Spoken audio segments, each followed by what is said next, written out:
সিলেটের ছাত্রলীগ নেতার চাপাতির কোপে আহত কলেজ ছাত্রী খাদিজা স্কয়ার হাসপাতালে আশঙ্কাজনক অবস্থায়।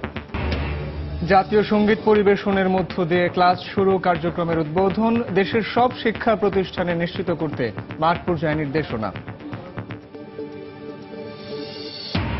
প্রতিষ্ঠার 2 দশকেও বেশিরভাগ বেসরকারি বিশ্ববিদ্যালয়ে নিজস্ব ক্যাম্পাস নেই। ক্ষুণ্ণ হচ্ছে শিক্ষার মান। বাণিজ্যিক মানসিকতা ত্যাগের আহ্বান শিক্ষাবিদদের। কেন্দ্রীয় কারাগারের নিরাপত্তা নিয়ে উদ্বিগ্ন আইজি প্রিজন, বললেন স্থানীয় দখলদারদের কারণে প্রাচীর তোলা যাচ্ছে না। রাজধানীতে দ্বিতীয় দিনের মতো চলছে স্মার্ট কার্ড বিতরণ কার্যক্রম। ছোটখাটো কিছু সমস্যার কথা বললেও বড় কোনো অভিযোগ নেই নগরবাসীর। এবং দরজায় কড়া নাড়ছে শারদীয় দুর্গোৎসব। মণ্ডপে মণ্ডপে চলছে প্রতিমা অলঙ্করণের কাজ। নিরাপত্তাকে সর্বোচ্চ গুরুত্ব দিচ্ছে পূজা উদযাপন কমিটি।